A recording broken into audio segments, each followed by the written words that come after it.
ਸਤਿ ਸ਼੍ਰੀ ਅਕਾਲ। ਤੁਸੀਂ ਜੁੜੇ ਹੋਏ ਹੋ ਪੰਜਾਬੀ ਰੇਡੀਓ USA ਦੇ ਨਾਲ ਤੇ ਮੈਂ ਹਾਂ ਪ੍ਰਵੀਨ ਸ਼ਰਮਾ ਲੈ ਕੇ ਹਾਜ਼ਰ ਹਾਂ ਪ੍ਰੋਗਰਾਮ ਖਬਰ ਤੇ ਨਜ਼ਰ। ਖਬਰ ਤੇ ਨਜ਼ਰ ਪ੍ਰੋਗਰਾਮ ਦੇ ਵਿੱਚ ਕਈ ਅਹਿਮ ਤੇ ਕਈ ਖਾਸ ਖਬਰਾਂ ਨੂੰ ਲੈ ਕੇ ਚਰਚਾ ਕਰਨ ਦੇ ਲਈ ਜੁੜ ਚੁੱਕੇ ਨੇ ਮਿੰਟੂ ਗੁਰਸਰੀਆ ਜੀ। ਮਿੰਟੂ ਸਤਿ ਸ਼੍ਰੀ ਅਕਾਲ, ਸਵਾਗਤ ਹੈ ਜੀ ਪੰਜਾਬੀ ਰੇਡੀਓ USA ਤੇ। ਸ਼ੁਕਰੀਆ ਜੀ ਸਾਰਿਆਂ ਨੂੰ, ਸਤਿ ਸ੍ਰੀ ਅਕਾਲ ਜੀ। ਅੱਗੇ ਵਧਣ ਤੋਂ ਪਹਿਲਾਂ ਧੰਨਵਾਦ ਕਰਦੇ ਚੱਲੀਏ ਸਪਾਂਸਰਸ ਦਾ, ਜਿਹੜੇ ਜ਼ਰੀਆ ਬਣਦੇ ਨੇ ਇਹਨਾਂ ਪ੍ਰੋਗਰਾਮਾਂ ਨੂੰ ਤੁਹਾਡੇ ਤੱਕ ਪਹੁੰਚਾਉਣ ਦੇ ਲਈ। ਖਾਲਸਾ ਇੰਸ਼ੋਰੈਂਸ ਏਜੰਸੀ ਵਾਲੇ, ਜਿਨ੍ਹਾਂ ਤੋਂ ਤੁਸੀਂ ਹਰ ਤਰੀਕੇ ਦੀ ਇੰਸ਼ੋਰੈਂਸ ਲੈ ਸਕਦੇ ਹੋ। ਇੰਸ਼ੋਰੈਂਸ ਬਾਰੇ ਪਤਾ ਕਰਨ ਦੇ ਲਈ ਇਹਨਾਂ ਦਾ ਨੰਬਰ ਹੈ 408-272-2500। ਇਹ 1992 ਤੋਂ ਲਗਾਤਾਰ ਇੰਸ਼ੋਰੈਂਸ ਬਿਜ਼ਨਸ ਦੇ ਵਿੱਚ ਸ਼ਾਨਦਾਰ ਸੇਵਾਵਾਂ ਦੇ ਰਹੇ ਨੇ ਤੇ ਅਮਰੀਕਾ ਭਰ ਦੇ ਵਿੱਚ ਇੰਸ਼ੋਰੈਂਸ ਕਰਦੇ ਨੇ। ਓਬਾਮਾ ਕੇਅਰ, ਮੈਡੀਕੇਅਰ ਜਾਂ ਫਿਰ ਕਵਰਡ ਕੈਲੀਫੋਰਨੀਆ ਬਾਬਤ ਪਾਲਿਸੀ ਕਰਵਾਉਣ ਦੇ ਲਈ, ਸਲਾਹ ਲੈਣ ਦੇ ਲਈ ਅੱਜ ਹੀ ਕਾਲ ਕਰੋ 408-272-2500 ਤੇ। ਟਰਕੀਆਨਾ ਇਮੀਗ੍ਰੇਸ਼ਨ ਲਾ ਫਰਮ ਵਾਲੇ ਜੇ ਟਰਕੀਆਨਾ ਅਟਾਰਨੀ ਟਰਕੀਆਨਾ ਦੇ ਨਾਲ ਤੁਸੀਂ US ਇਮੀਗ੍ਰੇਸ਼ਨ ਬਾਬਤ ਕੋਈ ਵੀ ਸਲਾਹ ਕਰਨੀ ਹੈ, ਕੋਈ ਵੀ ਸਵਾਲ ਪੁੱਛਣਾ ਤੇ ਇਹਨਾਂ ਦਾ ਨੰਬਰ ਹੈ 4159090503। ਕ੍ਰਿਸ਼ਨ ਧਨੋਟਾ ਯੂਬਾ ਸਿਟੀ, ਬਲਜਿੰਦਰ ਸਿੰਘ ਨੇ Woodland, Paramjit Kaur Rangi Vacaville, Pritpal Singh Sidhu Fresno, Jaswinder Singh Chhatar Kaur Nagra Roseville, Charan Singh Sukhwinder Dhaliwala Arizona, GN ਲਿਊਪਲੇ ਟਰੱਕ ਵਾਸ਼ ਕਰਦੇ ਨੇ, ਆਇਲ ਚੇਂਜ ਕਰਦੇ ਨੇ, ਏਅਰ ਬ੍ਰੇਕਾਂ ਦਾ ਕੰਮ ਤਸੱਲੀ ਬਖਸ਼ ਕਰਵਾ ਸਕਦੇ, ਨਵੇਂ ਪੁਰਾਣੇ ਟਾਇਰ ਵੀ ਇਹਨਾਂ ਤੋਂ ਮਿਲਦੇ ਨੇ। ਲੋਕੇਸ਼ਨਾਂ ਸੈਂਟਰ ਨੇਲਾ ਦੀ ਨੀਮਾ ਸੋਤਾ ਦੇ ਨਾਲ ਗੱਲ ਕੀਤੀ ਜਾ ਸਕਦੀ ਹੈ 209-277-0113 ਤੇ ਐਂਟੀਲੂਪ ਟਰੱਕ ਸਟਾਪ ਵਾਲੇ। ਇਹਨਾਂ ਸਾਰੇ ਹੀ ਸਪਾਂਸਰਸ ਦਾ ਬਹੁਤ ਬਹੁਤ ਧੰਨਵਾਦ। ਤੇ ਜੇਕਰ ਤੁਸੀਂ ਵੀ ਪੰਜਾਬੀ ਰੇਡੀਓ USA ਦੇ ਇਹਨਾਂ ਪ੍ਰੋਗਰਾਮਾਂ ਨੂੰ ਸਪਾਂਸਰ ਕਰਨਾ ਚਾਹੁੰਦੇ ਹੋ ਤਾਂ ਸਟੂਡੀਓ ਦਾ ਨੰਬਰ ਹੈ 4082725200। ਅੱਜ ਦਾ ਖਬਰ ਤੇ ਨਜ਼ਰ ਪ੍ਰੋਗਰਾਮ ਸਾਲ 2024 ਦੀ 3 ਅਗਸਤ ਦਾ ਪ੍ਰੋਗਰਾਮ ਹੈ ਤੇ ਦਿਨ ਅੱਜ ਸ਼ਨੀਵਾਰ ਹੈ। ਮਿੰਟੂ ਜੀ, ਖਬਰਾਂ ਦੀ ਸ਼ੁਰੂਆਤ ਕਰੀਏ ਆਪਾਂ ਪੰਜਾਬ ਦੇ ਸਮਾਜਿਕ ਤੇ ਰਾਜਨੀਤਿਕ ਹਾਲਾਤਾਂ ਤੋਂ। ਇਹਨਾਂ ਹਾਲਾਤਾਂ ਦੇ ਵਿੱਚ ਹਲਚਲ ਦੇ ਅਸਾਰ ਕਿਵੇਂ ਬਣ ਚੁੱਕੇ ਆ ਜੀ? ਦੇਖੋ, ਸੁਪਰੀਮ ਕੋਰਟ ਨੇ ਪਿਛਲੇ ਦਿਨੀ ਇੱਕ ਬਹੁਤ ਵੱਡਾ ਫੈਸਲਾ ਦਿੱਤਾ ਸੀਗਾ ਤੇ ਮੈਂ ਹੈਰਾਨ ਆ ਕਿ ਪੰਜਾਬ ਜਿਹਦੇ ਨਾਲ ਸਭ ਤੋਂ ਜ਼ਿਆਦਾ ਪ੍ਰਭਾਵਿਤ ਹੋਣਾ, ਉਹਦੇ ਵਿੱਚ ਕੋਈ ਵੀ ਕਿਸੇ ਕਿਸਮ ਦਾ ਵਿਸ਼ਲੇਸ਼ਣ ਨਹੀਂ ਹੈ, ਅਧਿਐਨ ਨਹੀਂ ਹੈ, ਕੋਈ ਵੀ ਮਤਲਬ ਕਿ ਕਹਿ ਲਓ ਕਿ ਕੋਈ ਆਪਾਂ ਦੇਖ ਹੀ ਨਹੀਂ ਰਹੇ ਕੋਈ ਸਰਗਰਮੀ। ਪਰ ਅੰਦਰ ਖਾਤੇ ਜੇ ਤੁਸੀਂ ਦੇਖੋਗੇ ਤਾਂ ਉਸ ਫੈਸਲੇ ਦੇ ਨਾਲ ਹਲਚਲ ਜ਼ਰੂਰ ਹੈ। ਔਰ ਇਹ ਹਲਚਲ ਜਿਹੜੀ ਹੈ ਉਹ ਰਾਜਨੀਤਿਕ ਹਲਚਲ ਨਾਲੋਂ ਹਾਲ ਦੀ ਘੜੀ ਸਮਾਜਿਕ ਜ਼ਿਆਦਾ ਹੈ ਤੇ ਸਮਾਜ ਦੇ ਇੱਕ ਵਰਗ ਦੇ ਵਿੱਚ ਵਧੇਰੇ ਹੈ। ਕਿਉਂਕਿ ਸੁਪਰੀਮ ਕੋਰਟ ਨੇ ਦੇਖੋ ਇੱਕ ਇਤਿਹਾਸਕ ਫੈਸਲਾ ਦਿੱਤਾ ਸੀਗਾ ਕਿ SC ST ਕੋਟੇ ਦੇ ਵਿੱਚ ਕੋਟਾ ਮਨਜ਼ੂਰ ਕਰ ਦਿੱਤਾ, ਮਤਲਬ ਕੋਟੇ ਅੰਦਰ ਕੋਟਾ। ਹੁਣ ਕੋਟੇ ਅੰਦਰ ਕੋਟਾ ਜਦੋਂ ਲਾਗੂ ਹੋ ਗਿਆ ਤਾਂ ਕੁਝ ਸਟੇਟਾਂ ਨੇ ਜਿਹਦੇ ਵਿੱਚ ਸਭ ਤੋਂ ਜ਼ਿਆਦਾ ਪ੍ਰਭਾਵ ਪੈਣਾ ਹੈ। ਮੱਧ ਪ੍ਰਦੇਸ਼ ਜਿਹਦੇ ਵਿੱਚ ST ਨੂੰ 20%, SC ਨੂੰ 16% ਦਾ ਰਿਜ਼ਰਵੇਸ਼ਨ ਹੈ ਤੇ SC ਨੂੰ 48 ਜਾਤੀਆਂ ਜਿਹੜੀਆਂ ਨੇ ਉਹਨਾਂ ਦਾ ਲਾਭ ਜਿਹੜਾ ਉਹਨਾਂ ਨੂੰ ਨਹੀਂ ਮਿਲਦਾ। ਜੱਟ, ਮਾਰ, ਮੇਰਾ, ਐਰਵਾਰ ਇਹ ਸਭ ਤੋਂ ਜ਼ਿਆਦਾ ਲਾਭ ਲੈਂਦੇ ਆ ਤਾਂ ਉੱਥੇ ਵੀ ਹਲਚਲ ਵਧੇਗੀ।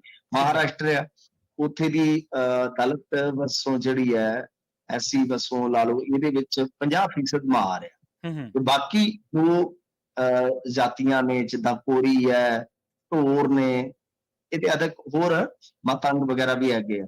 ਤਾਂ ਉਹ ਕਹਿੰਦੇ ਆ ਕਿ ਸਾਨੂੰ ਜ਼ਿਆਦਾ ਫਾਇਦਾ ਨਹੀਂ ਮਿਲਦਾ, ਕੋਟੇ ਦਾ ਫਾਇਦਾ ਇਹਨਾਂ ਨੂੰ ਮਿਲਦਾ ਜਿਹੜੇ ਮਤਲਬ ਕਿ ਡੋਮੀਨੇਟ ਕਰਦੇ ਨੇ। ਏਦਾਂ ਯੂਪੀ ਦੇ ਵਿੱਚ ਤੁਸੀਂ ਜਾਟ, ਗੈਰ ਜੱਟ ਸੁਣਿਆ ਹੋਏਗਾ ਸ਼ਬਦ, ਤਾਂ ਇੱਥੇ ਵੀ ਆਬਾਦੀ ਦੇ ਵਿੱਚ ਜੱਟ ਜਿਹੜੇ 12% ਹੈ ਤੇ ਗੈਰ ਜੱਟ 10% ਹੈ ਐਸੀ ਵਸੋਂ ਦੇ ਵਿੱਚ। ਉਹ ਕਹਿੰਦੇ ਆ ਕਿ ਦਲਿਤ ਵਸੋਂ ਦੇ ਵਿੱਚ ਬਈ 56% ਜਿਹੜੇ ਗਾਂ ਜੱਟ ਬਣ ਜਾਂਦੇ ਆ ਜੀ, ਤੇ ਜਿਹੜੀਆਂ ਦੂਜੀਆਂ ਹੈਗੀਆਂ ਨੇ ਉਪਜਾਤੀਆਂ 66 ਤੇ ਉਹਦੇ ਵਿੱਚ 55 ਹੋਰ ਜਿਹੜਾ ਉਹਨਾਂ ਦਾ ਮਤਲਬ ਕਿ ਸੰਖਿਆ ਬਲ ਜਿਹੜਾ ਬੜਾ ਥੋੜਾ ਹੈ। ਇਸੇ ਤਰ੍ਹਾਂ ਪੰਜਾਬ ਦੀ ਜੇ ਆਪਾਂ ਗੱਲ ਕਰੀਏ, ਪੰਜਾਬ ਤੇ ਆ ਜਾਈਏ, ਦਰਅਸਲ ਪੰਜਾਬ ਦਾ ਕੇਸ ਸਭ ਤੋਂ ਜੁਦਾ ਹੈ ਤੇ ਆਪਣੇ ਸਮਝਣ ਵਾਲਾ। ਇਹ ਤੇ ਮੈਂ 2-3 ਮਿਸਾਲਾਂ ਦਿੱਤੀਆਂ ਤੁਹਾਨੂੰ ਕਿ ਜੱਟ ਵਰਸਸ ਗੈਰ ਜੱਟ, ਮਹਾਰ ਆ ਗਿਆ, ਤਾਂ ਇਹ ਏਦਾਂ ਮਤਲਬ ਕਿ ਉੱਥੇ ਵੀ ਹੈਗਾ। ਤਾਂ ਇਹ ਸੁਪਰੀਮ ਕੋਰਟ ਦਾ ਜਿਹੜਾ ਫੈਸਲਾ ਆ ਕੋਟੇ ਅੰਦਰ ਕੋਟਾ, ਪਹਿਲਾਂ ਤਾਂ ਹੈ ਕੀ ਆ। ਮਸਲਨ ਆਪਾਂ ਇੱਥੇ ਪੰਜਾਬ ਦੇ ਲਿਹਾਜ਼ ਨਾਲ ਜੇ ਸਮਝਾਂਗੇ ਤਾਂ ਤੁਹਾਨੂੰ ਬਹੁਤ ਈਜ਼ੀਲੀ ਸਮਝ ਆ ਜਾਂਦਾ। ਹੁਣ ਕੋਟਾ ਹੈ ਕਿ ਜਿੱਦਾਂ ਆਪਾਂ ਦੇਖਦੇ ਹਾਂ 15% ਹੁੰਦਾ SC ਭਾਈਚਾਰੇ ਵਾਸਤੇ ਤੇ 7.5% ਹੁੰਦਾ ST ਵਾਸਤੇ, ਠੀਕ ਹੈ ਜੀ। ਇਹ ਜਾਂਦਾ 22.5% ਤੱਕ ਤੇ ਬਾਕੀ ਜਿਹੜਾ ਰਿਜ਼ਰਵੇਸ਼ਨ ਹੁੰਦਾ ਉਹ ਮਿਲ ਜਾਂਦਾ ਹੈਗਾ OBC ਵਗੈਰਾ ਨੂੰ। ਹੁਣ ਗੱਲ ਇਹ ਆ ਕਿ ਇੱਥੇ ਪੰਜਾਬ ਦੇ ਵਿੱਚ ਕਹਾਣੀ ਸ਼ੁਰੂ ਹੁੰਦੀ ਹੈ 1975 ਤੋਂ। ਮੁੱਖ ਮੰਤਰੀ ਸੀਗੇ ਉਸ ਵੇਲੇ ਗਿਆਨੀ ਜੈਲ ਸਿੰਘ। ਇਹਨਾਂ ਨੇ ਇੱਕ ਪੱਤਰ ਲਿਖਿਆ ਸੀਗਾ। ਪੱਤਰ ਕੀ ਲਿਖਿਆ ਕਿ ਮਹਿਕਮਿਆਂ ਨੂੰ ਕਿਹਾ ਕਿ ਜੇ ਸੰਭਵ ਹੋਵੇ ਤਾਂ ਵਾਲਮੀਕੀ ਭਾਈਚਾਰਾ, ਮਜਬੀ ਸਿੱਖ ਹੋਏ, ਇਹਨਾਂ ਨੂੰ ਤਰਜੀਹ ਆਧਾਰ ਤੇ ਰਿਜ਼ਰਵੇਸ਼ਨ ਕੋਟੇ ਚੋਂ 50% ਰਿਜ਼ਰਵੇਸ਼ਨ ਜਿਹੜਾ ਹੈ, ਯਾਨੀ ਜੋ ਰਾਖਵਾਂਕਰਨ ਹੈ, ਇਹਨੂੰ ਦੇ ਦਿੱਤਾ ਜਾਵੇ। ਇਸ ਪਿੱਛੇ ਕਹਾਣੀ ਅਸਲ ਚ ਕੀ ਸੀ ਕਿ 1966 ਦੇ ਵਿੱਚ ਪੰਜਾਬੀ ਸੂਬਾ ਬਣਨ ਉਪਰੰਤ ਜੋ ਆਪਣੇ ਭਾਈਚਾਰੇ ਵਾਲੇ ਮਜਬੀ ਸਿੱਖ ਸੀਗੇ, ਉਹ ਲਾਮਬੰਦ ਹੋ ਰਹੇ ਸੀ ਅਕਾਲੀਆਂ ਪਿੱਛੇ। ਤੇ ਜੋ ਵਾਲਮੀਕੀ ਸਮਾਜ ਸੀ, ਉਹ ਕਿਉਂਕਿ ਉਹਨਾਂ ਦੇ ਕੋਲ ਇਹ ਜਿਹੜਾ ਹੈਗਾ ਸੀਗਾ ਮਜਬੀ ਸਿੱਖ ਭਾਈਚਾਰਾ, ਇਹ ਜ਼ਿਆਦਾ ਖੇਤੀ ਨਾਲ ਜੁੜਿਆ ਸੀ, ਪੇਂਡੂ। ਤੇ ਜਿਹੜਾ ਵਾਲਮੀਕ ਸਮਾਜ, ਉਹ ਤੁਹਾਨੂੰ ਪਤਾ ਸਫਾਈ ਇਤਿਹਾਤਕ ਦਾ ਸਾਰਾ ਕਾਰਜਭਾਰ ਉਹਨਾਂ ਦੇ ਕੋਲ, ਸ਼ਹਿਰੀ। ਇਹਨਾਂ ਨੂੰ ਇਹ ਸੀ ਕਿ ਇਹ ਜਨਸੰਘ ਵੱਲ ਨਾ ਜਾਣ, RSS ਵੱਲ। ਉਹ ਮਤਲਬ ਕਿ ਇੱਕ ਇਸ ਤਰ੍ਹਾਂ ਦਾ ਪੱਤਰ ਕੱਢਿਆ ਗਿਆ। ਤੇ ਫਿਰ ਪ੍ਰਵੀਨ ਜੀ 2006 ਦੇ ਵਿੱਚ ਸਿਮਲਰ ਇਹੀ ਚੀਜ਼ ਜਿਹੜੀ ਹੈ, ਕਿਉਂਕਿ ਤੁਹਾਨੂੰ ਪਤਾ ਹੀ ਉਸ ਵੇਲੇ ਸਰਕਾਰ ਚੱਲ ਰਹੀ ਸੀਗੀ, ਫਿਰ ਦੁਬਾਰਾ ਕਾਂਗਰਸ ਦੀ, ਤੇ ਕੈਪਟਨ ਅਮਰਿੰਦਰ ਸਿੰਘ ਜੀ ਸਨ ਮੁੱਖ ਮੰਤਰੀ, ਤਾਂ ਉਹਨਾਂ ਨੇ ਵੀ ਇੱਕ ਫੈਸਲਾ ਕਰ ਦਿੱਤਾ ਜਿਹਦੇ ਵਿੱਚ ਵਾਲਮੀਕ ਸਮਾਜ ਤੇ ਮਜ਼ਹਬੀ ਸਿੱਖ ਜਿਹੜਾ ਭਾਈਚਾਰਾ ਹੈ, ਉਹਨਾਂ ਨੂੰ 50% ਦੀ ਰਿਜ਼ਰਵੇਸ਼ਨ ਤੇ ਤਰਜੀਹ ਦੇ ਦਿੱਤੀ। ਮਾਮਲਾ ਹਾਈ ਕੋਰਟ ਗਿਆ, ਹਾਈ ਕੋਰਟ ਨੇ 2010 ਦੇ ਵਿੱਚ ਇਹਨੂੰ ਗੈਰ ਸੰਵਿਧਾਨਕ ਕਰਾਰ ਦਿੱਤਾ। ਫਿਰ ਇਹਦੇ ਵਿਰੁੱਧ ਪੰਜਾਬ ਸਰਕਾਰ ਸਮੇਤ 23 ਜਣੇ ਜਿਹੜੇ ਸੀ ਸੁਪਰੀਮ ਕੋਰਟ ਚਲੇ ਗਏ। ਇਹ ਬੇਸਿਕਲੀ ਪੰਜਾਬ ਤੋਂ ਲੜਾਈ ਸ਼ੁਰੂ ਹੋਈ ਹੈ, ਜਿਹੜਾ ਇਤਿਹਾਸਕ ਫੈਸਲਾ ਹੈ, ਸ਼ਾਇਦ ਬਹੁਤ ਘੱਟ ਲੋਕਾਂ ਨੂੰ ਪਤਾ ਹੈ। ਤਾਂ ਗੱਲ ਇਹ ਹੈ ਕਿ ਇਹ ਤੁਰਦਿਆਂ ਕਹਾਣੀ ਜਿਹੜੀ ਹੈ ਉਹ ਚੱਲਦੀ ਹੈ ਫਿਰ ਇਹ ਸੁਪਰੀਮ ਕੋਰਟ ਦੀ ਸੁਣਵਾਈ ਤੱਕ, ਤੇ ਜਿੱਥੋਂ ਇਹ ਫੈਸਲਾ ਨਿਕਲਦਾ ਹਾਲ ਦੇ ਵਿੱਚ ਜਿਹੜਾ ਫੈਸਲਾ ਆਇਆ। ਤਾਂ ਖੈਰ ਹੁਣ ਸੁਪਰੀਮ ਕੋਰਟ ਨੇ ਦੋ ਚੀਜ਼ਾਂ ਤੈਅ ਕਰ ਦਿੱਤੀਆਂ ਕਿ ਇੱਕ ਤੇ ਕ੍ਰੀਮੀ ਲੇਅਰ ਹੈ, ਜਿਹੜਾ ਕ੍ਰੀਮੀ ਲੇਅਰ ਕੀ ਹੁੰਦਾ ਹੈ, ਇਹ ਹੁੰਦਾ ਕਿ ਜਿੱਦਾਂ ਆਪਾਂ ਦੇਖਦੇ OBC ਦਾ ਜੇ ਕੋਈ ਪਰਿਵਾਰ ਹੈ 8 ਲੱਖ ਰੁਪਏ ਉਹਦੀ ਆਮਦਨ ਹੈ ਤਾਂ ਕ੍ਰੀਮੀ ਲੇਅਰ ਦੇ ਵਿੱਚ ਆਉਂਦੇ ਆ। ਤਾਂ ਦੂਸਰੇ ਪਾਸੇ ਇੱਕ ਫੈਸਲਾ ਜਿਹੜਾ 2018 ਦੇ ਵਿੱਚ ਸੁਪਰੀਮ ਕੋਰਟ ਚ ਆਇਆ ਸੀਗਾ, ਕੇਸ ਗਿਆ ਸੀਗਾ ਜਰਨੈਲ ਸਿੰਘ ਆਦਰਸ ਐਂਡ ਲక్ష్ਮੀ ਨਾਰਾਇਣ ਸ਼ਾਇਦ, ਉਸ ਫੈਸਲੇ ਦੇ ਵਿੱਚ ਉਹਨਾਂ ਨੇ ਕਿਹਾ ਸੀਗਾ ਕਿ OBC ਤੇ ਲਾਗੂ ਕ੍ਰੀਮੀ ਲੇਅਰ ਦਾ ਸਿਧਾਂਤ ਜਿਹੜਾ ਹੈ ਪ੍ਰਮੋਸ਼ਨਾਂ ਚ ਰਿਜ਼ਰਵੇਸ਼ਨ ਲਈ SC ST ਭਾਈਚਾਰਿਆਂ ਤੇ ਵੀ ਲਾਗੂ ਹੋਣਾ ਚਾਹੀਦਾ। ਯਾਨੀ ਕੁਝ ਕੁ ਉਦੋਂ ਖੁੱਲ ਗਿਆ ਸੀਗਾ, ਕੁਝ ਹੁਣ ਇਹਨਾਂ ਨੇ ਕਹਿ ਦਿੱਤਾ ਸੁਪਰੀਮ ਕੋਰਟ ਨੇ ਕਿ ਕ੍ਰੀਮੀ ਲੇਅਰ ਜਿਹੜਾ ਆ ਉਹ ਤੁਸੀਂ ਫਾਰਮੂਲਾ ਦੂਜਿਆਂ ਤੇ ਵੀ ਲਾਗੂ ਕਰਨਾ, ਨਾ ਕਿ OBC। ਇਹਦਾ ਮਤਲਬ ਹੈ ਕਿ ਕ੍ਰੀਮੀ ਲੇਅਰ ਦਾ ਮਤਲਬ ਹੈ ਕਿ ਜਿਨ੍ਹਾਂ ਦੀ 8 ਲੱਖ ਆਮਦਨ ਹੋਈ ਉਹ ਪਰਿਵਾਰ ਜਿਹੜੇ ਆ ਉਹ ਰਿਜ਼ਰਵੇਸ਼ਨ ਤੋਂ ਮੁੜ ਕੇ ਪਾਸੇ ਹੋ ਜਾਣ। ਉਹ ਇਹ ਕੁੱਲ ਮਿਲਾ ਕੇ ਹੁਣ ਇੱਥੇ ਫਿਰ ਉਹੀ ਗੱਲ ਆ ਜਾਂਦੀ ਹੈ ਨਾ। ਹੁਣ ਮੈਂ ਤੁਹਾਨੂੰ ਦੱਸ ਦਿੰਦਾ, ਇੱਕ ਰਿਪੋਰਟ ਜਿਹੜੀ ਛਪੀ ਸੀ 2007 ਦੇ ਵਿੱਚ, ਇਹ ਛਾਪੀ ਸੀਗੀ ਸਮਾਜ ਵਿਗਿਆਨੀ ਹੈ SS ਜੋਤਿਕਾ ਤੇ ਅਵਿਨਾਸ਼ ਕੁਮਾਰ, ਇਹਨਾਂ ਨੇ ਇਕਨੋਮਿਕ ਐਂਡ ਪੋਲੀਟੀਕਲ ਵੀਕਲੀ ਦੇ ਵਿੱਚ ਇਹ ਛਪੀ ਸੀ। ਤਾਂ ਇਹਦੇ ਚ ਇਹਨਾਂ ਨੇ ਇੱਕ ਅੰਕੜਾ ਦਿੱਤਾ ਸੀਗਾ ਕਿ SC ਕੋਟੇ ਦੇ ਵਿੱਚ ਪੰਜਾਬ ਚ 105 IAS ਅਫਸਰ ਹਨ, ਪਰ ਇਹਨਾਂ ਵਿੱਚ ਵਾਲਮੀਕੀ ਸਮਾਜ ਤੇ ਮਜ਼ਹਬੀ ਸਿੱਖਾਂ ਦੇ ਵਿੱਚੋਂ ਸਿਰਫ 3 ਹਨ, ਜਦ ਕਿ ਵਾਲਮੀਕੀ ਤੇ ਮਜ਼ਹਬੀ ਸਿੱਖ ਸੂਬੇ ਦੀ SC ਆਬਾਦੀ ਚ 42% ਹਨ। ਹੁਣ ਇੱਥੇ ਆ ਕੇ ਚੀਜ਼ ਜਿਹੜੀ ਆ ਢੁਕਵੀਂ ਹੋ ਜਾਂਦੀ ਹੈ, ਜੋ ਆਪਾਂ ਕਹਿਣੀ ਹੈ। ਮਤਲਬ ਹਲਚਲ ਕਿੱਦਾਂ ਹੈ ਕਿ ਕੋਟੇ ਅੰਦਰ ਕੋਟਾ, ਕੁੱਲ ਪੰਜਾਬ ਦੀ ਜਿਹੜੀ ਦਲਿਤ ਵਸੋਂ ਆ 32% ਹੈ, ਇੰਡੀਆ ਦੀ ਸਭ ਤੋਂ ਜ਼ਿਆਦਾ। ਤਾਂ ਇਹਦੇ ਵਿੱਚ ਕੀ ਆ ਕਿ ਜਿਵੇਂ ਹੁਣ ਆਹ ਦੋ ਆਪਾਂ ਭਾਈਚਾਰਿਆਂ ਦੀ ਗੱਲ ਕਰ ਰਹੇ ਹਾਂ ਕਿ ਦਰਅਸਲ ਇਹਨਾਂ ਨੂੰ ਕਿਤੇ ਨਾ ਕਿਤੇ ਲੱਗਦਾ ਕਿ ਸਾਡੀ ਗਾਂਢ ਦੇਖੀ ਹੁੰਦੀ ਹੈ, ਜਦ ਕਿ ਵਸੋਂ ਦੇ ਵਿੱਚ ਕਿੰਨੇ ਬਣ ਗਏ ਉਹ 42%, ਜਿਹੜੀ ਟੋਟਲ 32% ਜਿਹਨੂੰ ਆਪਾਂ 100% ਲਈਏ ਤਾਂ ਲਗਭਗ ਆਪਾਂ ਕਹਿ ਲਈਏ ਕਿ ਉਹ 42% ਉਹਦਾ ਬਣਦੇ। ਤਾਂ ਉਹ ਇੱਕ ਆਧਾਰ ਮੈਂ ਤੁਹਾਨੂੰ ਦੱਸਿਆ ਕਿ ਰਿਪੋਰਟ ਦੇ ਵਿੱਚ ਇਹ ਚੀਜ਼ਾਂ ਦੱਸੀਆਂ ਗਈਆਂ। ਤਾਂ ਹੁਣ ਫਾਇਦਾ ਕਿਸ ਨੂੰ ਮਿਲ ਰਿਹਾ? ਦਰਅਸਲ ਕੀ ਹੈ ਕਿ ਇਹਦੇ ਵਿੱਚ ਇੱਕ ਚੀਜ਼ ਜਿਹੜੀ ਹੈ ਉਹ, ਚਲੋ ਕੋਈ ਕਹਿੰਦਾ ਕੋਈ ਕਿਸੇ ਤਰੀਕੇ ਨਾਲ ਕਹਿੰਦਾ ਕਿ ਇਸ ਰਿਜ਼ਰਵੇਸ਼ਨ ਦਾ ਜਿਹੜਾ ਫਰਕ ਆ ਉਹ ਇੱਕ ਭਾਈਚਾਰੇ ਨੂੰ ਵਧੇਰੇ ਪੈਂਦਾ ਹੈ, ਮਤਲਬ ਆਰਥਿਕ ਤੌਰ ਤੇ ਉਹਨਾਂ ਨੂੰ ਫਾਇਦਾ ਜ਼ਿਆਦਾ ਮਿਲਦਾ ਹੈ। ਦਰਅਸਲ ਕੀ ਹੈ ਕਿ ਉਹ ਸਮਝਿਆ ਜਾਂਦਾ ਕਿ ਬਹੁਤ ਲੰਬੇ ਸਮੇਂ ਤੋਂ ਜਿਹੜੇ ਚਮੜੇ ਦੇ ਕਾਰੋਬਾਰ ਨਾਲ ਜੁੜੇ ਸਨ, ਲੈਦਰ ਦੇ ਕਾਰੋਬਾਰੀ ਸੀਗੇ ਜੋ ਇਸੇ ਕੈਟਾਗਰੀ ਚ ਆਉਂਦੇ ਆ, ਤਾਂ ਉਹ ਮਤਲਬ ਕਿ ਉਸ ਵੇਲੇ ਅੰਗਰੇਜ਼ ਰਾਜ ਸੀਗਾ ਜਦੋਂ ਉਹਨਾਂ ਦੇ ਕੰਮਕਾਰ ਜਿਹੜੇ ਸੀਗੇ ਚੱਲਦੇ ਸੀ, ਤਾਂ ਉਹ ਉਸ ਵੇਲੇ ਪੜ੍ਹੇ ਲਿਖੇ ਵੀ ਤਾਂ ਮੁੜ ਕੇ ਰਿਜ਼ਰਵੇਸ਼ਨ ਦਾ ਲਾਭ ਵੀ ਲਿਆ। ਇਸ ਤੋਂ ਇਲਾਵਾ ਜੋ ਦਲਿਤ ਰਾਜਨੀਤੀ ਆ ਉਹਦੀ ਵੀ ਅਗਵਾਈ ਕੀਤੀ। ਜੀ। ਤਾਂ ਕੁੱਲ ਮਿਲਾ ਕੇ ਇਹ ਜਿਹੜਾ ਸੁਪਰੀਮ ਕੋਰਟ ਦਾ ਫੈਸਲਾ ਹੈ, ਇਸ ਨੂੰ ਤੁਸੀਂ ਏਦਾਂ ਸਮਝ ਸਕਦੇ ਹੋ ਕਿ ਇਹ ਕੋਟੇ ਅੰਦਰ ਕੋਟਾ ਨਹੀਂ, ਇਹ ਮੈਨੂੰ ਲੱਗਦਾ ਭਾਈਚਾਰਿਆਂ ਦੇ ਅੰਦਰ, ਐਸਸੀ ਵਰਗ ਦੇ ਅੰਦਰ ਵੀ ਇੱਕ ਹਲਚਲ ਪੈਦਾ ਕਰੇਗਾ। ਹੁਣ ਜਿਹਦਾ ਰਿਜ਼ਰਵੇਸ਼ਨ ਜਾਏਗਾ, ਘਟੇਗਾ, ਉਹਦਾ ਉਹ ਤਾਂ ਰੌਲਾ ਜ਼ਾਹਰ ਜੀ ਪਏਗਾ। ਗੱਲ ਹੈ। ਹਾਂ, ਬਿਲਕੁਲ। ਦੂਜਾ ਇਹ ਆ ਕਿ ਦੂਜਾ ਇਹ ਆ ਜਿਹਨੂੰ ਮਿਲੇਗਾ ਉਹ ਦੂਜੇ ਪਾਸੇ ਹੋਏਗਾ। ਨਹੀਂ, ਇੱਕ ਤਰ੍ਹਾਂ ਨਾਲ ਕਹਿ ਲਓ ਕਿ ਜੋ ਐਸਸੀ ਦੀ ਇੱਕ ਤਾਕਤ ਸੀਗੀ ਹੂੰ। ਸਾਂਝੇ ਰੂਪ ਦੇ ਵਿੱਚ, ਕਿਤੇ ਨਾ ਕਿਤੇ ਉਹ ਥੋੜਾ ਹੁਣ ਤਰੇੜੇ ਜਾਣੇ ਦਾ ਨੁਕਸਾਨ ਹੈ। ਦੂਜਾ, ਰਾਜਨੀਤੀ ਆਪਣੇ ਪੱਧਰ ਤੇ ਚੱਲੇਗੀ। ਹੁਣ ਮੈਂ ਜਿਵੇਂ ਤੁਹਾਨੂੰ ਵਰਗਾਂ ਦੀ ਗੱਲ ਕੀਤੀ ਹੈ ਕਿ ਵਰਗ ਅੰਦਰ ਵਰਗ ਆ, ਤਾਂ ਹੁਣ ਜਿਵੇਂ ਆਪਾਂ ਦੇਖਦੇ ਹਾਂ ਕਿ ਕੋਈ ਖੇਤੀ ਨਾਲ ਜੁੜਿਆ, ਮਜ਼ਦੂਰੀ ਨਾਲ ਜੁੜਿਆ, ਯਾਨੀ ਪਿੰਡ ਨਾਲ ਜੁੜਿਆ, ਕੋਈ ਸ਼ਹਿਰ ਨਾਲ ਜੁੜਿਆ, ਕੋਈ ਕਾਰੋਬਾਰ ਨਾਲ ਜੁੜਿਆ। ਤਾਂ ਇਸ ਹਿਸਾਬ ਨਾਲ ਹੁਣ ਡਾਟਾ ਜਿਹੜਾ ਹੈ, ਸਾਰਾ ਕੁਛ ਆ, ਉਹ ਸਰਕਾਰਾਂ ਨੇ, ਯਾਨੀ ਸਟੇਟ ਸਰਕਾਰਾਂ ਨੂੰ ਅਖਤਿਆਰਾਤ ਦੇ ਦਿੱਤੇ ਗਏ ਨੇ, ਅਧਿਕਾਰ ਦੇ ਦਿੱਤੇ ਗਏ ਆ ਕਿ ਤੁਸੀਂ ਡਾਟਾ ਫੜੋ ਤੇ ਉਸ ਤੋਂ ਬਾਅਦ ਕੋਟੇ ਦੇ ਅੰਦਰ ਕੋਟਾ ਜਿਹੜਾ ਫਿਕਸ ਕਰ ਸਕਦੇ। ਜੀ ਜੀ। ਤੇ ਅਗਲੀ ਖਬਰ ਦੇ ਵੱਲ ਵਧੀਆ ਮਿੰਟੂ ਜੀ ਗੱਲ ਕਰੀਏ ਆਪਾਂ, ਪੰਜਾਬ ਵਿਧਾਨ ਸਭਾ ਦੇ ਇਜਲਾਸ ਦੀ। ਇਹ ਇਜਲਾਸ ਸੱਦਣ ਦੀ ਤਿਆਰੀ ਹੈ ਜੀ ਹੁਣ? ਹਾਂਜੀ, ਦੇਖੋ, ਇਹ ਕੱਲ ਹੀ ਪਤਾ ਲੱਗਿਆ ਕਿ ਹੋ ਸਕਦਾ ਹੈ ਇਹ ਸੈਸ਼ਨ ਜਿਹੜਾ ਆਉਣ ਵਾਲੇ ਦਿਨਾਂ ਦੇ ਵਿੱਚ ਆਪਾਂ ਨੂੰ ਚੱਲਦਾ ਦਿਖਾਈ ਦੇਵੇ। 2-3 ਦਿਨ ਦਾ ਇਹ ਸੈਸ਼ਨ ਜਿਹੜਾ ਹੋ ਸਕਦਾ ਹੈ, ਤੇ ਇਹਦੀ ਸੰਭਾਵੀ ਜਿਹੜੀ ਤਰੀਕ ਹੈ ਪ੍ਰਵੀਨ ਜੀ, ਉਹ ਅਗਸਤ ਦਾ ਆਖਰੀ ਹਫਤਾ ਜਿਹੜਾ ਹੋ ਸਕਦਾ ਹੈ ਕਿ ਉਸ ਹਫਤੇ ਦੇ ਅੰਦਰ 2-3 ਦਿਨ ਦਾ ਜਿਹੜਾ ਇਹ ਇਜਲਾਸ ਹੈ ਆਪਾਂ ਨੂੰ ਵਿਖਾਈ ਦੇਵੇ, ਕਿਉਂਕਿ ਗਵਰਨਰ ਜਿਹੜੇ ਬਦਲ ਚੁੱਕੇ ਆ। ਵੈਸੇ ਤੇ ਤੁਹਾਨੂੰ ਪਤਾ ਹੀ ਆ ਕਿ ਪਿਛਲਾ ਜਿਹੜਾ ਇਜਲਾਸ ਸੀਗਾ, ਹਾਲੇ ਉਹਦਾ ਉਠਾਨ ਜਿਹੜਾ ਹੈ ਉਹ ਨਹੀਂ ਹੋਇਆ। ਤਾਂ ਮੇਰੇ ਖਿਆਲ ਦੇ ਨਾਲ 1-8 ਦਿਨ ਤੱਕ ਉਹ ਉਠਾਨ ਜਿਹੜਾ ਹੋ ਜਾਏਗਾ, ਕਿਉਂਕਿ ਫਾਈਲ ਜਿਹੜੀ ਹੈ ਸੰਭਾਵੀ ਤੌਰ ਤੇ ਸਮਝਿਆ ਜਾਂਦਾ ਹੈ ਕਿ ਕੱਲ ਰਾਜਪਾਲ ਦੇ ਕੋਲ ਪੁੱਜ ਗਈ ਹੈ। ਉਹ ਇਹਨੂੰ ਪੱਕੇ ਤੌਰ ਤੇ ਉਠਾਨ ਦੇ ਦੇਣਗੇ। ਉਠਾਨ ਦਾ ਆਪਾਂ ਅੱਗੇ ਵੀ ਬਹੁਤ ਡੂੰਘੇ ਢੰਗ ਨਾਲ ਵਿਆਖਿਆ ਕਰਕੇ ਦੱਸਿਆ ਕਿ ਕੀ ਫਾਰਮੂਲਾ ਹੁੰਦਾ ਹੈ। ਤਾਂ ਉਹ ਤੁਹਾਨੂੰ ਪਤਾ ਹੀ ਹੈ, ਮਨਜ਼ੂਰੀ ਨਾ ਦੇਣ ਤੋਂ ਬਚਣ ਵਾਸਤੇ ਇਹ ਉਹਨੂੰ ਕਰਨ ਚੱਲਦਾ ਹੀ ਰੱਖਦੇ ਆ। ਤਾਂ ਇਹ ਇੱਕ ਵਾਰੀ ਫਿਰ ਹੁਣ ਦੂਜਾ ਜਿਹੜਾ ਨਵੇਂ ਸਿਰੇ ਤੋਂ ਇਜਲਾਸ ਸੱਦਣਾ, ਤਾਂ ਉਹਦੇ ਵਾਸਤੇ ਪਹਿਲਾਂ ਉਹਨੂੰ ਉਠਾਇਆ ਜਾਏਗਾ ਨਾ ਕਿ ਉਹ ਇਜਲਾਸ ਉੱਠ ਗਿਆ ਜੀ, ਯਾਨੀ ਇਹਦਾ ਮਤਲਬ ਕਿ ਜੋ ਸਮਾਗਮ ਸੀਗਾ, ਜੋ ਵੀ ਉਹਦੀਆਂ ਬੈਠਕਾਂ ਸੀ, ਕਲੋਜ਼ਿੰਗ ਹੋ ਗਈਆਂ ਸਾਰੀਆਂ। ਤਾਂ ਉਹ ਉਸ ਤੋਂ ਬਾਅਦ ਨਵੇਂ ਸਿਰੇ ਤੋਂ। ਤਾਂ ਇਹਦੇ ਵਿੱਚ ਹੁਣ ਵੇਖੋ ਕੀ ਹੁੰਦਾ। ਮੌਨਸੂਨ ਸੈਸ਼ਨ ਦਾ ਇੱਕ ਬੜਾ ਸੰਖੇਪ ਜਿਹਾ ਸੈਸ਼ਨ ਜਿਹੜਾ ਆਪਾਂ ਨੂੰ ਵਿਖਾਈ ਦੇ ਸਕਦਾ। ਉਹਦੇ ਵਿੱਚ ਕੀ ਫੈਸਲੇ ਲਏ ਜਾਂਦੇ ਆ, ਕੀ ਉੱਥੇ ਬਹਿਸ ਵਗੈਰਾ ਹੁੰਦੀ ਹੈ, ਉੱਥੇ ਬਾਅਦ ਦੀ ਗੱਲ ਹੈ।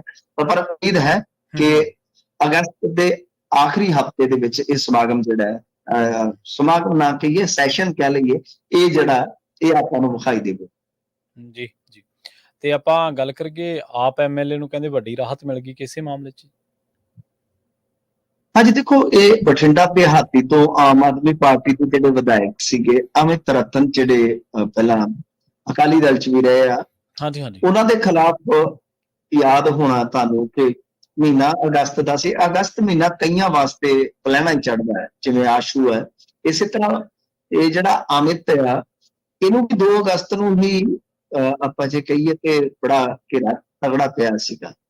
ਤੇ ਗੱਲ ਇਹ ਆ ਕਿ ਹੁਣ ਹਾਈ ਕੋਰਟ ਨੇ ਇਹਦੇ ਤੇ ਮੁਕੱਦਮਾ ਚਲਾਉਣ ਦਾ ਜਿਹੜਾ ਹੈ ਨਾ, ਉਹ ਫੈਸਲਾ ਰੋਕ ਦਿੱਤਾ ਫਿਲਹਾਲ।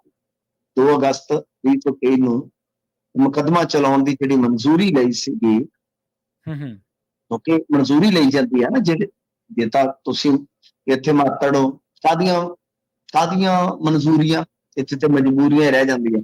ਪਰ ਜੇ ਖਾਸ ਵਿਅਕਤੀ ਹੋ, ਇੱਕ ਖਾਸ ਤਾਕਤ ਪ੍ਰਾਪਤ ਹੈ, ਅਧਿਕਾਰ ਪ੍ਰਾਪਤ ਆ, ਤੇ ਜਦ ਫਿਰ ਉਹਦੇ ਤੇ ਕੋਈ ਮੁਕੱਦਮਾ ਕੇਸ ਚੱਲਣਾ ਆ, ਉਹ ਸੰਬੰਧਿਤ ਮਹਿਕਮੇ ਤੋਂ ਜਾਂ ਜਿੱਦਾਂ ਆਪਾਂ ਕਹਿ ਲਈਏ ਸਰਕਾਰ ਦਾ ਕੋਈ ਵਿਧਾਇਕ ਆ, ਤਾਂ ਉਹ ਮਨਜ਼ੂਰੀ ਜਿਹੜੀ ਫਾਰਮੈਲਿਟੀ ਹੁੰਦੀ ਹੈ, ਉਹ ਲਾਜ਼ਮ ਹੁੰਦੀ ਹੈ। ਤਾਂ ਇਹਦੇ ਵਿੱਚ ਕੀ ਹੈ ਕਿ ਜਿਹੜੀ ਮਨਜ਼ੂਰੀ ਮਿਲੀ ਸੀਗੀ ਇਹਦੇ ਵਿੱਚ, ਉਹਨੂੰ ਫਿਲਹਾਲ ਪੰਜਾਬ ਤੇ ਹਰਿਆਣਾ ਹਾਈ ਕੋਰਟ ਨੇ ਤਤਕਾਲ ਹੁਕਮਾਂ ਦੇ ਨਾਲ ਰੋਕ ਦਿੱਤਾ ਹੈ। ਤੇ ਗੱਲ ਇਹ ਆ ਕਿ ਇਹਦੇ ਤੇ ਨੋਟਿਸ ਜਵਾਬ ਤਲਬੀ ਵਾਸਤੇ ਜਾਰੀ ਕਰ ਦਿੱਤਾ ਗਿਆ। ਪੰਜਾਬ ਸਰਕਾਰ ਹੁਣ ਜਵਾਬ ਦੇਵੇਗੀ। ਗੱਲ ਇਹ ਆ ਕਿ ਇਹਨਾਂ ਨੂੰ ਗ੍ਰਿਫਤਾਰ ਕੀਤਾ ਗਿਆ ਸੀਗਾ। ਉਸ ਤੋਂ ਬਾਅਦ ਸਭ ਨੂੰ ਪਤਾ ਹੀ ਆ, ਅੰਦਰ ਗਏ ਅਮਿਤ ਰਤਨ, ਉਸ ਤੋਂ ਬਾਅਦ ਬਾਹਰ ਆਏ। ਤਦ ਵੀ ਆਪਾਂ ਇਹਨਾਂ ਦੀਆਂ ਖਬਰਾਂ ਮੁਸਲਸਲ ਦੇਖਦੇ ਰਹੇ ਕਿ ਕਿਸ ਤਰ੍ਹਾਂ ਇੱਕ ਸਮਾਗਮ ਦੇ ਵਿੱਚ ਪੇਚਾ ਪੈ ਗਿਆ। ਫਿਰ ਇੱਕ ਮਤਲਬ ਕਿ ਮੰਚ ਤੋਂ ਵੀ ਇਹਨਾਂ ਨੂੰ ਉਤਾਰ ਦਿੱਤਾ ਹਾਂਜੀ ਗਿਆ, ਹਾਂਜੀ ਬਿਲਕੁਲ। ਬਦਨਾਮੀ ਦੇ ਚੱਲਦੇ ਇਹ ਸਾਰੀਆਂ ਚੀਜ਼ਾਂ ਹੋਈਆਂ ਨੇ। ਦਰਅਸਲ ਗੱਲ ਕੀ ਹੈ ਕਿ ਹੁਣ ਅਮਿਤ ਰਤਨ ਆਪਣੀ ਲੜਾਈ ਲੜ ਰਿਹਾ ਆਪਣੇ ਪੱਧਰ ਤੇ, ਪਾਰਟੀ ਕੋਈ ਉਹਨਾਂ ਦਾ ਬਹੁਤਾ ਸਾਥ ਨਹੀਂ ਦੇਵੇਗੀ। ਪਰ ਆਮ ਆਦਮੀ ਪਾਰਟੀ ਦੇ ਵਿਧਾਇਕਾਂ ਤੇ ਕੋਈ ਇਹ ਮੇਰੇ ਖਿਆਲ ਦੇ ਨਾਲ ਪਹਿਲਾਂ ਤੇ ਹੈ ਨਹੀਂਗਾ, ਆਪਾਂ ਦੇਖਿਆ ਹੀ ਆ ਕਿ ਗੱਜਰ ਮਾਜਰਾ ਹਾਲੇ ਜੇਲ੍ਹ ਦੇ ਵਿੱਚ ਆ। ਫਿਰ ਕੁਲਵੰਤ ਸਿੰਘ ਮੋਹਾਲੀ ਦਾ ਵੀ ਤੇ ਰੌਲਾ ਪੈ ਗਿਆ ਨਾ, ਉਹਨਾਂ ਤੇ ਵੀ ਪਰਚਾ ਦਰਜ ਹੋ ਗਿਆ, ਤਕਰੀਬਨ 150 ਕਰੋੜ ਦੇ ਲੈਣ ਦੇਣ ਦਾ ਪਰਚਾ ਦਰਜ ਹੋਇਆ ਉਹਨਾਂ ਦਾ, ਮੇਰੇ ਖਿਆਲ ਦੇ ਨਾਲ ਪਿਛਲੇ ਦਿਨ ਹੀ ਪਰਚਾ ਚਰਚਿਤ ਹੋਇਆ। ਇਸ ਤੋਂ ਇਲਾਵਾ ਕਿੰਨਿਆਂ ਦੇ ਵਿਵਾਦ ਹੈ, ਤਾਂ ਪਰ ਅਮਿਤ ਰਤਨ ਨੂੰ ਇਸ ਦਰਮਿਆਨ ਰਾਹਤ ਮਿਲੀ ਹੈ ਕਿ ਇੱਕ ਵਾਰੀ ਉਹ ਜਿਹੜਾ ਟਰਾਇਲ ਆ, ਜੋ ਯਾਨੀ ਮਨਜ਼ੂਰੀ ਮਿਲੀ ਆ, ਉਹਦੇ ਤੇ ਰੋਕ ਲੱਗ ਗਈ ਹੈ। ਫਿਲਹਾਲ ਅਮਿਤ ਰਤਨ ਦਾ ਯਤਨ ਤਾਂ ਪ੍ਰਵੀਨ ਜੀ ਇਹ ਹੋ ਰਹੇਗਾ ਨਾ ਕਿ 5 ਸਾਲ ਤੱਕ ਘੱਟੋ ਘੱਟ ਜਿਹੜੀ ਇਹ ਵਿਧਾਇਕੀ ਆ ਉਹ ਚੱਲਦੀ ਰਹੇ, ਫਿਰ ਦੇਖੀ ਜਾਊਗੀ ਕੀ ਬਣਦਾ ਕੀ ਬਣਾਉਂਦਾ। ਹਾਂ ਜੀ, ਇਸ ਤੋਂ ਇਲਾਵਾ ਸਿੰਗਲਾ ਸਾਹਿਬ ਵੀ ਇਹਨਾਂ ਦੇ ਫੜੇ ਗਏ ਸਨ। ਤਾਂ ਕੁੱਲ ਮਿਲਾ ਕੇ ਜਿਹੜੀ ਸਰਕਾਰ ਨੇ ਇਮਾਨਦਾਰੀ ਦਾ ਜਾਂ ਕਰਪਸ਼ਨ ਵਿਰੋਧੀ ਕਹਿ ਲਓ ਕਿ ਐਕਸ਼ਨ ਦਾ ਬਹੁਤ ਹੀ ਜ਼ਿਆਦਾ ਹੱਲਾ ਕੀਤਾ ਸੀਗਾ, ਤਾਂ ਉਹਨਾਂ ਦੇ ਆਪਣੇ ਹੀ ਕੁਝ ਬੰਦੇ ਜਿਹੜੇ ਇਹਦੇ ਵਿੱਚ ਘਿਰੇ, ਤੇ ਉਹ ਹੁਣ ਇਸ ਤਰ੍ਹਾਂ ਆ ਕਿ ਸਿੰਗਲਾ ਸਾਹਿਬ ਜਿਹੜੇ ਸੀਗੇ ਮਾਨਸਾ ਵਾਲੇ, ਤਾਂ ਉਹ ਇੱਕ ਥਾਂ ਤੇ ਐਸੀ ਸਥਿਤੀ ਬਣ ਗਈ ਕਿ ਗੁੱਡੀਆਂ ਸਾਹਿਬ ਜਦੋਂ ਪ੍ਰਚਾਰ ਕਰਨ ਗਏ ਤਾਂ ਉੱਥੇ ਉਹਦੇ ਸਮਰਥਕ ਜਿਹੜੇ ਉਹ ਬੋਲ ਪਏ, ਕਹਿੰਦੇ ਕਿ ਸ਼ਰੀਫ ਆਦਮੀ ਤੇ ਤੁਸੀਂ ਟੰਗ ਦਿੱਤਾ, ਤੇ ਜਿਹੜੇ ਇੱਥੇ ਬਦਲੀਆਂ ਦੇ ਇੰਨੇ ਪੈਸੇ ਲੈਂਦੇ ਉਹ ਤੁਹਾਡੇ ਸੱਜੇ ਖੱਬੇ ਬੈਠੇ, ਤੇ ਗੁੱਡੀਆਂ ਸਾਹਿਬ ਉੱਥੋਂ ਚੁੱਪ ਕਰਕੇ ਨਿਕਲ ਗਏ ਸਨ। ਤਾਂ ਇਸ ਤਰ੍ਹਾਂ ਦੀ ਸੂਰਤ ਹਾਲ ਬਣੀ ਪਈ ਹੈ। ਜੀ ਜੀ। ਤੇ ਗੱਲ ਕਰੀਏ ਆਪਾਂ ਮਿੰਟੂ ਜੀ, ਜਿਹੜਾ ਟੈਕਸ ਕਲੀਅਰੈਂਸ ਹੈ, ਵਿਦੇਸ਼ ਜਾਣ ਵੇਲੇ ਸਾਰਿਆਂ ਨੂੰ ਟੈਕਸ ਕਲੀਅਰੈਂਸ ਲੈਣ ਸੰਬੰਧੀ ਜਿਹੜਾ ਸਪਸ਼ਟੀਕਰਨ ਹੈ ਇਸ ਮਾਮਲੇ ਦੇ ਵਿੱਚ ਉਹ ਆਇਆ ਜੀ? ਹਾਂਜੀ, ਦੇਖੋ ਜਦੋਂ ਬਜਟ ਪੇਸ਼ ਹੋ ਜਾਂਦਾ ਹੈ ਨਾ ਪ੍ਰਵੀਨ ਜੀ, ਬਹੁਤ ਸਾਰੀਆਂ ਚੀਜ਼ਾਂ ਹੁੰਦੀਆਂ ਨੇ ਜਿਹੜੀਆਂ ਹੌਲੀ ਹੌਲੀ ਸਪਸ਼ਟ ਹੁੰਦੀਆਂ ਨੇ। ਬਹੁਤ ਤੇਜ਼ੀ ਨਾਲ ਉੱਥੇ ਅੰਕੜੇ ਪੇਸ਼ ਕੀਤੇ ਜਾਂਦੇ ਆ, ਬਹੁਤ ਤੇਜ਼ੀ ਨਾਲ ਵਿਸ਼ਲੇਸ਼ਣ ਹੁੰਦਾ। ਤਾਂ ਗੱਲ ਇਹ ਆ ਕਿ ਇਹ ਹੁਣ ਕਲੀਅਰ ਕੀਤਾ ਇਹਨਾਂ ਨੇ ਕਿ ਜੋ ਵਿਦੇਸ਼ ਜਾਣ ਵਾਸਤੇ ਟੈਕਸ ਕਲੀਅਰੈਂਸ ਲਾਜ਼ਮੀ ਦਾ ਰੌਲਾ ਪੈਂਦਾ ਸੀਗਾ। ਮਤਲਬ ਕਿ ਫਰਜ਼ ਕਰੋ ਕਿ ਮੈਂ ਆਉਣਾ, ਹੁਣ ਤੁਸੀਂ ਤੇ ਇੱਥੇ ਪਹੁੰਚ ਗਏ, ਮੈਂ ਅਮਰੀਕਾ ਆਉਣਾ, ਜਾਂ ਮੇਰੇ ਕਿਸੇ ਨੇੜਲੇ ਨੇ ਅਮਰੀਕਾ ਆਉਣਾ, ਕੈਨੇਡਾ ਆਉਣਾ, ਕਿ ਬਈ ਉਹਨੂੰ ਇੱਕ ਟੈਕਸ ਕਲੀਅਰੈਂਸ ਲੈਣੀ ਪਊ। ਠੀਕ ਹੈ ਜੀ। ਦੂਜੇ ਡਾਕੂਮੈਂਟਸ ਦੇ ਨਾਲ। ਤਾਂ ਇੱਕ ਹੋਰ ਨਵਾਂ ਇੰਡੀਅਨ ਜਨਤਾ ਵਾਸਤੇ ਤੁਹਾਨੂੰ ਪਤਾ ਇੱਥੇ ਤਾਂ ਆਧਾਰ ਕਾਰਡ ਬਣਾਓ, ਆਧਾਰ ਕਾਰਡ ਅਪਡੇਟ ਕਰਾਓ, ਜਿਵੇਂ ਇੱਥੇ ਤੁਹਾਡੇ ਚੱਲਦਾ ਕਾਗਜ਼ਾਂ ਦਾ ਰੌਲਾ ਰੱਪਾ, ਪੇਪਰਾਂ ਦਾ ਪੇਪਰ ਵਰਕ ਜਿਹਨੂੰ ਤੁਸੀਂ ਆਂਦੇ ਜੇ, ਸਾਡੇ ਵੀ ਇੱਥੇ ਉਹੀ ਚੱਲਦਾ। ਆ ਪੈਨ ਕਾਰਡ ਹੋ ਗਿਆ, ਫਲਾਣਾ ਹੋ ਗਿਆ ਜੀ, ਆਹ ਹੋ ਗਿਆ ਜੀ, ਉਹ ਏਦਾਂ। ਤੇ ਨਾਲ ਲੋਕਾਂ ਆਖਿਆ ਕਿ ਇਹ ਤੇ ਸਿਰ ਦੇ ਵਿੱਚ ਇੱਕ ਹੋਰ ਪੀੜ ਜਿਹੜੀ ਆ ਉਤਪੰਨ ਕਰ ਦਿੱਤੀ ਹੈ ਇਹਨਾਂ ਨੇ।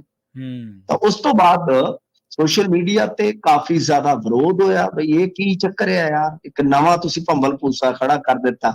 ਤਾਂ ਫਿਰ ਇਸ ਪ੍ਰਸਤਾਵਿਤ ਸੋਧ ਦਾ ਸਪਸ਼ਟੀਕਰਨ ਆਇਆ ਕਿ ਵਿੱਤੀ ਬੇਨਿਯਮੀਆਂ ਦੇ ਜਿਹੜੇ ਦੋਸ਼ੀ ਆ, ਲੈਣ ਦੇਣ ਦੇ ਜਿਹੜੇ ਦੋਸ਼ੀ ਆ ਜਾਂ ਡਿਫਾਲਟਰ ਕਹਿ ਲਓ, ਕਿ ਜਾਂ ਜਿਨ੍ਹਾਂ ਵੱਲ ਟੈਕਸ ਜਿਹੜਾ ਕੋਈ ਬਕਾਇਆ ਤੇ ਉਹਨਾਂ ਨੂੰ ਅਜਿਹੀ ਮਨਜ਼ੂਰੀ ਦੀ ਲੋੜ ਆ, ਅਦਰਵਾਈਜ਼ ਦੂਸਰੇ ਕਿਸੇ ਵੀ ਪਰਸਨ ਨੂੰ, ਕਿਸੇ ਬੰਦੇ ਨੂੰ ਮਨਜ਼ੂਰੀ ਲੈਣ ਦੀ ਲੋੜ ਨਹੀਂ ਹੈ।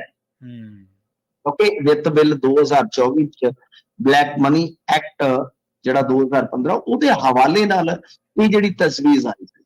ਤਾਂ ਹੁਣ ਇਹ ਇੱਕ ਸਪਸ਼ਟੀਕਰਨ ਆ ਗਿਆ ਕਿ ਦਰਅਸਲ ਐਸਾ ਨਹੀਂ ਹੈ ਕਿ ਕਿਸੇ ਨੇ ਕੋਈ ਪੜ੍ਹਨ ਜਾਣਾ ਹੈ, ਕਿਸੇ ਨੇ ਕੋਈ ਆਪਣਾ ਬਿਜ਼ਨਸ ਕਰਨ ਜਾਣਾ ਹੈ, ਕੋਈ ਮਤਲਬ ਕਿ ਆਪਦਾ ਹੋਰ ਕਿਸੇ ਪਰਪਸ ਵਾਸਤੇ ਬਾਹਰ ਜਾ ਰਿਹਾ, ਤੇ ਉਹਨੂੰ ਸਾਰਿਆਂ ਨੂੰ ਟੈਕਸ ਕਲੀਅਰੈਂਸ ਲੈਣੀ ਪਊਗੀ। ਨਹੀਂ, ਜਿਹੜੇ ਬੰਦਿਆਂ ਦਾ ਪਹਿਲਾਂ ਕੋਈ ਡਿਫਾਲਟਿੰਗ ਦੇ ਵਿੱਚ ਡਿਫਾਲਟਰ ਹੈ ਜਿਹੜਾ, ਜਾਂ ਵਿੱਤੀ ਬੇਨੀਮੀ ਯਾਨੀ ਕੋਈ ਫਰਾਡ ਦਾ ਮਸਲਾ ਹੈ, ਕੇਸ ਹੈ ਕੋਈ, ਉਹਨਾਂ ਨੂੰ ਕਲੀਅਰੈਂਸ ਲੈਣੀ ਪਵੇਗੀ, ਅਦਰਵਾਈਜ਼ ਆਮ ਵਿਅਕਤੀ ਵਾਸਤੇ ਸ਼ਰਤ ਨਹੀਂ ਹੈ। ਇਹ ਸਪਸ਼ਟ ਇਹਨਾਂ ਨੇ ਕਰ ਦਿੱਤਾ। ਬਹੁਤ ਰੌਲਾ ਪਿਆ ਇੱਥੇ, ਮੈਂ ਦੇਖ ਰਿਹਾ ਸੀ ਸੋਸ਼ਲ ਮੀਡੀਆ ਤੇ, ਬਹੁਤ ਹੀ ਜ਼ਿਆਦਾ ਗੰਭੀਰਤਾ ਦੇ ਨਾਲ ਮੁੱਦਾ ਇਹ ਲੋਕ ਚੁੱਕ ਰਹੇ ਸੀਗੇ ਕਿ ਅਸੀਂ ਤੇ ਅੱਗੇ ਹੀ ਦਸਤਾਵੇਜ਼ ਬਣਾਉਣ ਦੇ ਬੋਝ ਹੇਠ ਬੁਰੀ ਤਰ੍ਹਾਂ ਦੱਬੇ ਹੋਏ ਆ। ਜੀ ਬਿਲਕੁਲ। ਤੇ ਗੱਲ ਕਰੀਏ ਮਿੰਟੂ ਜੀ, ਕਹਿੰਦੇ ਅਮਰੀਕਨ ਔਰਤ ਦੇ ਨਾਲ ਜ਼ੁਲਮ ਦੀ ਇੰਤਹਾ ਹੋਈ ਹੈ ਜੀ। ਹਾਂਜੀ, ਦੇਖੋ ਇਹ ਔਰਤ ਜਿਹੜੀ ਹੈ ਨਾ, ਸਿੰਧੂਦੁਰਗ ਇੱਕ ਮਹਾਰਾਸ਼ਟਰ ਦੇ ਵਿੱਚ ਇਲਾਕਾ ਪੈਂਦਾ ਵਾ। ਉਹ ਅੱਛਾ। ਤੇ ਹਾਂਜੀ, ਇੱਥੇ ਇਹ ਔਰਤ ਜਿਹੜੀ ਆ ਜੰਗਲ ਦੇ ਇੱਕ ਰੁੱਖ ਦੇ ਨਾਲ ਵੱਜੀ ਮਿਲੀ। ਤੇ 40 ਦਿਨ ਤੋਂ ਇਹ ਵੱਜੀ ਸੀ ਇੱਥੇ, ਬੁਰੀ ਹਾਲਤ ਆ। ਫਿਰ ਇਹਨੂੰ ਰੈਸਕਿਊ ਕੀਤਾ ਗਿਆ, ਫਿਰ ਇੱਕ ਮੈਡੀਕਲ ਕਾਲਜ ਦੇ ਵਿੱਚ ਐਡਮਿਟ ਕੀਤਾ ਗਿਆ, ਜਿੱਥੇ ਹਾਲੇ ਬੋਲ ਤੇ ਨਹੀਂ ਸਕੀ। 49-50 ਸਾਲ ਦੀ ਔਰਤ ਹੈ। ਇਹ ਬੇਸਿਕਲੀ 10 ਸਾਲ ਤੋਂ ਇੰਡੀਆ ਰਹਿ ਰਹੀ ਸੀ। ਹੁਣ ਜੋ ਇਹਨੇ ਲਿਖ ਕੇ ਦੱਸਿਆ ਹੈ ਨਾ, ਉਹ ਬਹੁਤ ਹੈਰਾਨ ਕਰਦਾ ਹੈ ਕਿ ਕਿਸ ਤਰ੍ਹਾਂ ਦੀ ਦਰਿੰਦਗੀ ਲੋਕ ਕਰਦੇ ਆ।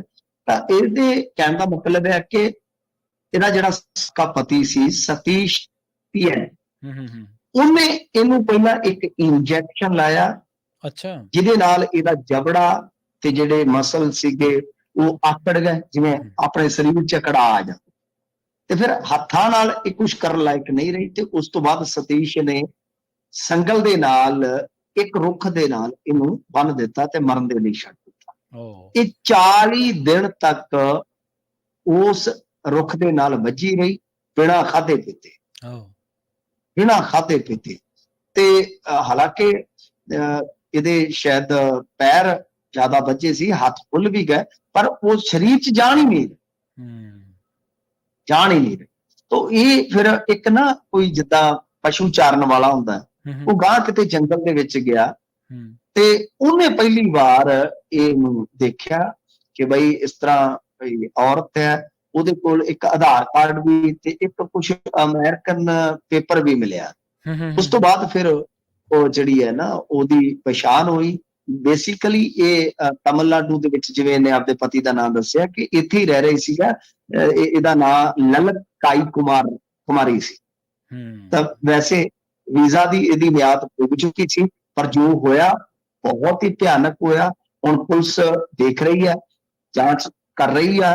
ਲੈਪਟਾਪ, ਜੋ ਮੋਬਾਈਲ ਤੇ ਆਦਿਕ ਉਪਕਰਨ ਆ, ਸਾਰੇ ਦੇਖੇ ਜਾ ਰਹੇ, ਖੰਗਾਲੇ ਜਾ ਰਹੇ ਆ ਤੇ ਅਗਾਂਹ ਉਸ ਬੰਦੇ ਨੂੰ ਵੀ ਭਾਲਣ ਦਾ ਯਤਨ ਕੀਤਾ ਜਾ ਰਿਹਾ ਜਿਹਦੇ ਤੇ ਦੋਸ਼ ਲਾ ਰਹੀ। ਜੀ ਮਿੰਟੂ ਜੀ, ਇਹਨਾਂ ਖਾਸ ਖਬਰਾਂ ਤੇ ਖਾਸ ਜਾਣਕਾਰੀਆਂ ਦੇ ਲਈ ਤੁਹਾਡਾ ਬਹੁਤ-ਬਹੁਤ ਧੰਨਵਾਦ ਜੀ। ਸ਼ੁਕਰ ਜੀ। ਪ੍ਰੋਗਰਾਮ ਖਬਰ ਤੇ ਨਜ਼ਰ ਨੂੰ ਆਪਾਂ ਇੱਥੇ ਸਮਾਪਤ ਕਰਾਂਗੇ। ਤੁਹਾਡਾ ਸਾਰਿਆਂ ਦਾ ਵੀ ਬਹੁਤ ਧੰਨਵਾਦ। ਸਤਿ ਸ਼੍ਰੀ ਅਕਾਲ। ਜੁੜੇ ਰਹੋ ਪੰਜਾਬੀ ਰੇਡੀਓ USA ਦੇ ਨਾਲ।